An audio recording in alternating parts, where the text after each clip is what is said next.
सरकार हाय हाय तेरा भूमिका पालन करा बीजेपी सरकार हाय हाय तेरा भूमिका पालन करा पुलिस प्रशासन हाय हाय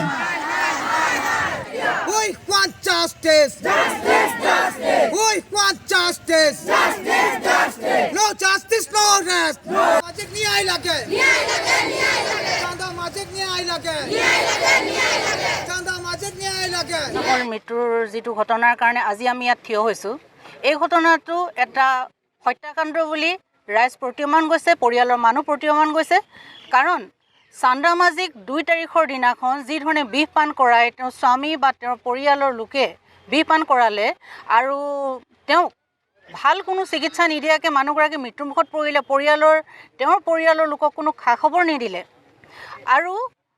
তাৰ পিছত 6 তাৰিখে কিবা কৰি চান্দামাজিৰ পৰা এটা তেওঁলোকে ফোন পোৱাৰ পিছত যে গম পালে যে ছোৱালীগৰাকীৰ এনেকুৱা ধৰণে বিষ পান কৰাইছে বা তেওঁ ছটপটাই আছে মৃত্যু যন্ত্ৰণাত আৰু তেওঁ নাবাচিব তেতিয়া পৰিয়ালৰ মানুহ গৈ তেওঁক ৰূপাই ডাক্তৰ DC বৰা নাৰ্ছিং হোমত ভৰ্তি কৰিলে তাৰ পিছদিনাখনে তেওঁ ৰিলিজ দিলে সেইটো এটা ৰহস্যজনক কথা যে এজন চিকিৎসাধীন ৰোগী যেতিয়া ইমান এটা বিপদজনক অৱস্থাত আছে তেওঁলোকে লগে লগে প্ৰশাসনক খবৰ দিব লাগিছিলে পুলিচৰ পৰা এটা হেৰি নোলোৱাকৈ তেওঁলোকে কেনেকৈ ৰিলিজ দিলে তাৰ পিছত ছোৱালীজনীৰ লগত যিখিনি ঘৰলৈ যোৱাৰ পিছত যিখিনি অত্যাচাৰ হৈ থাকিল বা তাৰ আগতেও যিখিনি অত্যাচাৰ হৈ থাকিল পৰিয়ালৰ মানুহখিনি বৰ দেৰিকৈ অৱগত হ'ল বা আমি ৰাইজো বহুত পলমকৈ অৱগত হ'লোঁ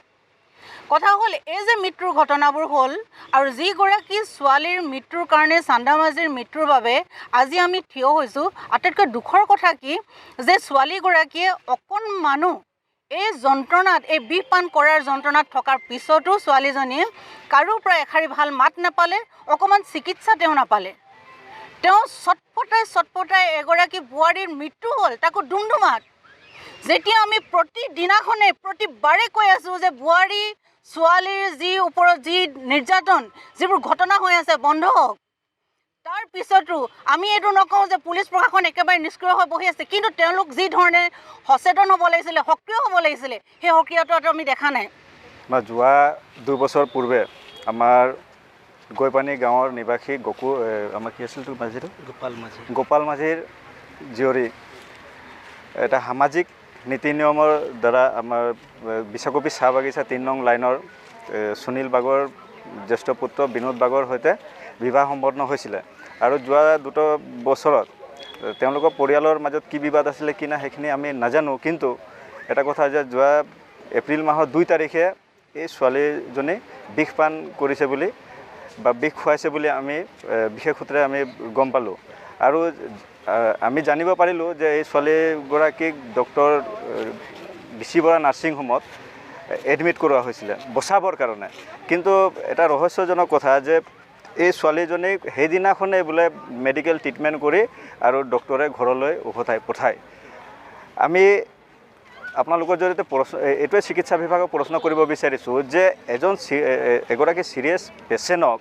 এদিনতে ইমান ধুনীয়াকৈ ট্ৰিটমেণ্ট হ'ল নেকি যে তাক ঘৰলৈ উভতাই পঠালে নহ'লেতো আজি যোৱা 29 এপ্ৰিল তাৰিখে এই ছোৱালীজনী মৃত্যু নহ'লহেঁতেন তো এইখিনি কথা আমাক কিছুমান ৰহস্যৰ আৱৰ্তত আছে যে চিকিৎসক আৰু এই বিনোদ বাগৰ পৰিয়ালৰ মাজত এটা মিতৰালি আছে দ্বিতীয়তে প্ৰশাসনৰ ইয়াত যি ধৰণৰ ব্যৱস্থা ল'ব লাগিছিলে প্ৰশাসনে এই হত্যাকাৰী পৰিয়ালটোক এৰেষ্ট কৰি জেল হাজতলৈ পঠিয়াই এই ছোৱালীগৰাকীক যেনেকৈ ন্যায় দিব লাগিছিলে তেনেধৰণে আমি দেখি নাপালোঁ কেৱল মাত্ৰ আমি জানিব পৰা মতে এই ছোৱালীজনীৰ পুতেক যিটো বিনোদ বাগ তেখেতক জেল হাজতলৈ পঠাইছে বাকীখিনিক তেওঁলোকে অগ্ৰিম জামিন দিছে আৰু অগ্ৰিম জামিন এনেকুৱা দিছে তেওঁলোকে আমাৰ ডুমডুমা পুলিচ থানাই এই হত্যাকাৰী পৰিয়ালক মাকুমৰ পৰা এৰেষ্ট কৰি আনি থানাত বহুৱাই কিনে চাহ পকৰি কি খুৱাই আৰু ধুনীয়াকৈ থৈ মেলি এই পৰিয়ালটোক তেওঁলোকে অগ্ৰিম জামিন দিছে আপোনালোকে জানে যে কোনো এজন ব্যক্তিক মানে আসামীক কৰায়ত্তৰ কৰাৰ পিছত অগ্ৰিম জামিন হ'ব নোৱাৰে যদিবা বেলেবল ছেকশ্যন থাকে তেতিয়াহ'লে থানাৰ পৰা বেল দিব নহ'লে জেলৰ পৰা বা কোৰ্টৰ পৰা বেল ল'ব লাগিব কিন্তু এই ব্যৱস্থাটো নহ'ল তেওঁলোকে আগতীয়াকৈ জামিন লাভ কৰিছে বুলি পৰিয়ালক জনাইছে কিন্তু আমি দল সংগঠনে জানিব পাৰিছোঁ ইয়াততো নিশ্চয় পুলিচৰ ভূমিকা এইটো একেবাৰে ভেকু ভাওনা তেওঁলোকে এই পৰিয়ালটোৰ লগত হত্যাকাৰী পৰিয়ালটোৰ লগত বুজাবুজি আছে আৰু আমি জানিব পৰা মতে ডুমডুমা থানাৰ SI অৰ্পণা গগৈ এই মেডামজনীয়ে আমাৰ কোৰ্টত কৈছে যে এই হত্যাকাৰী পৰিয়ালটো আমাক সহযোগ কৰে কোঅপাৰেট কৰে বুলি সহযোগ কৰে যদিবা এই পৰিয়ালে সহযোগ কৰা হ'লে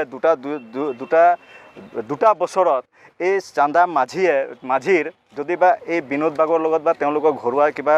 ক্লেছ মানে কিবা বিবাদ হৈছিলে তেতিয়াহ'লে এই মাঝি পৰিয়ালক মানে এইটো গোপাল মাঝি পৰিয়ালক তেওঁ জনাব লাগিছিলে বা বিনোদ পৰিয়ালে কোনোবা যদিবা হাৰাশাস্তি কৰিছিলে এই ছোৱালীজনীক তেওঁলোকে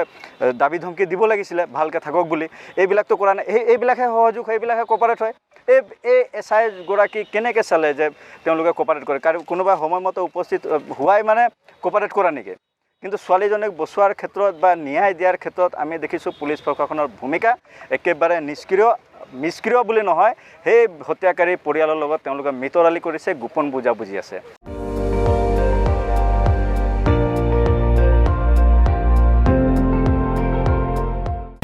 আপুনি চাই আছে ND24 সৰ্বশ্ৰেষ্ঠ নহয় সৰ্বোত্তমৰ দৌৰ